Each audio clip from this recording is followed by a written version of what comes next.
Ketemu lagi di pertemuan kedua berkaitan dengan pembukuan perusahaan, dokumen perusahaan, dan pihak-pihak dalam perusahaan. Pembukuan perusahaan. Di dalam kegiatan perusahaan ada yang disebut dengan kewajiban pembukuan. Dan pembukuan sendiri dalam Undang-Undang Nomor 28 Tahun 2007 tentang Ketentuan Umum Tata Cara Perpajakan atau KUP di pasal 28 menyebutkan bahwa pembukuan adalah suatu proses pencatatan yang dilakukan secara teratur untuk mengumpulkan data dan informasi keuangan yang meliputi harta, kewajiban, modal, penghasilan, dan biaya, serta jumlah harga perolehan dan penyerahan barang atau jasa yang ditutup dengan menyusun laporan keuangan berupa neraca dan laporan laba rugi untuk periode tahun pajak tersebut.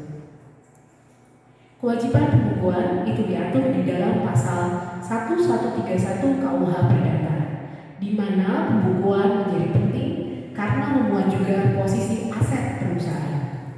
Pada pasal 6 sampai dengan 12 Kitab Undang-Undang Hukum Dagang yang diatur dalam bab 2 buku 1 juga mengatur tentang pembukuan.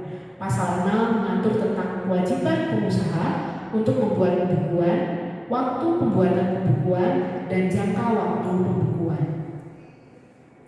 Ada pengecualian bagi orang-orang tertentu untuk melihat pembukuan, tapi pada dasarnya pembukuan itu mempunyai sifat rahasia. Ini diatur di dalam pasal 6 Kitab Undang-Undang Hukum Dagang. Sedangkan di dalam pasal 8 itu menyatakan bersifat pembukuan itu adalah representasi. Dan pasal 12 itu menyatakan bahwa pembukuan bersifat komunikasi atau pemberitaan. Dan hal ini untuk menembus upaya sifat rahasia dari pembukuan. Sedangkan pasal 7 Kitab Undang-Undang Hukum Dagang itu mengatur tentang kekuatan pembuktian dalam pembukuan. Kemudian kita masuk ke dalam bagian kedua berkaitan dengan dokumen perusahaan. Dokumen perusahaan diatur di dalam Undang-Undang Nomor 8 Tahun 1997. Sedangkan pengertian dari dokumen perusahaan adalah data, catatan, atau keterangan yang dibuat atau diterima oleh perusahaan dalam rangka pelaksanaan kegiatannya, baik tertulis di atas kertas atau sarana lain maupun terekam dalam bentuk apapun yang dapat dilihat, dibaca, atau didengar. Dokumen perusahaan itu mempunyai dua bentuk. Satu, dokumen keuangan yang di dalamnya ada catatan, bukti pembukuan, data pendukung administrasi keuangan. Yang kedua, dokumen lainnya. Dan biasanya dokumen perusahaan itu berisi catatan hak dan kewajiban, laporan laba rugi, status, dan juga posisi aset perusahaan. Pasal 9 Kitab Undang-Undang Hukum Dagang mengatur tentang tanda tangan pimpinan sebagai bukti dari pertanggungjawaban. Sedangkan pasal 11 Kitab Undang-Undang Hukum Dagang tentang lamanya penyimpanan pembukuan. Segala catatan dalam pembukuan berguna untuk alat dalam pembuktian. Kemudian pihak-pihak dalam perdagangan. Kita masuk ke dalam bagian yang ketiga.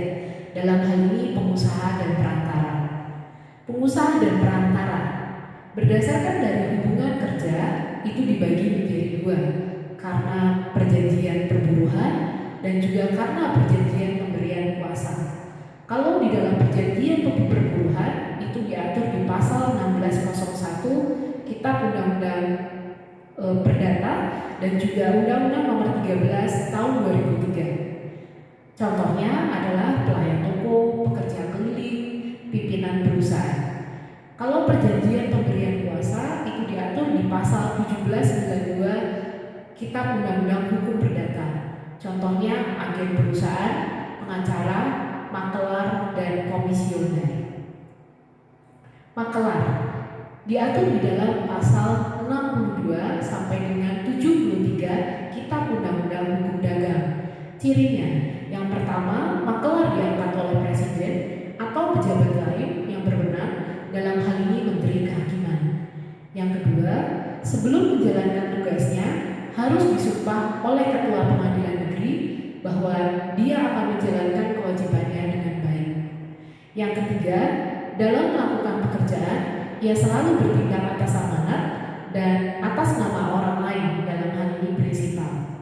Yang keempat, makelar berhak atas upah yang disebut sebagai provisi. Kewajiban makelar. Kewajiban makelar itu diatur di pasal 66, 67, dan juga 69 Kitab Undang-Undang Hukum Dagang. Pasal 68 tentang pembukuan dari makelar bisa digunakan sebagai kekuatan pembuktian. Pasal 65 tentang larangan dari makelar untuk berdagang pada lapangan perusahaan di mana dia diangkat. Pasal 63 tentang adanya makelar tidak resmi. Perbedaan makelar resmi dan juga makelar tidak resmi. Kalau makelar resmi itu mendapatkan provisi atau upah, sedangkan makelar tidak resmi itu mendapat upah bila diperjanjikan. Makelar resmi wajib membuat pembukuan. Kalau makelar tidak resmi itu tidak membuat pembukuan. Kalau makelar resmi itu wajib menyimpan contoh barang. Kalau makelar tidak resmi itu tidak usah menyimpan contoh barang. Makelar resmi itu juga wajib menjamin keaslian tanda tangan dari penjual surat berharga, sedangkan makelar tidak resmi itu tidak ada kewajiban menjamin keaslian tanda tangan. Komisioner, kita lanjut ke dalam komisioner. Komisioner diatur di dalam pasal 76 sampai dengan 85 Kitab Undang-Undang Hukum Dagang. Ciri-ciri komisioner. Yang pertama, komisioner menyelenggarakan perusahaan. Yang kedua, dalam mengadakan perjanjian bertindak untuk kepentingan dan atas persetujuan orang lain. Yang ketiga, dalam mengadakan perjanjian selalu bertindak atas nama dirinya sendiri. Yang keempat, komisioner berhak atas upah atau provisi. Pasal 78 dan 79 berkaitan dengan bagaimana komisioner membuat perjanjian atas nama dirinya sendiri dan dimungkinkan komisioner untuk membuat perjanjian atas nama dirinya sendiri. Perbedaan komisioner dan makelar. Kalau komisioner itu tidak diangkat sumpah dan tidak disumpah. Kalau makelar itu diangkat dan juga disumpah. Kalau komisioner bertindak atas nama dirinya sendiri, kalau makelar bertindak atas nama prinsipal. Kalau komisioner terdapat perwakilan tidak langsung, kalau makelar terdapat perwakilan langsung. Sekian pertemuan dari kedua berkaitan dengan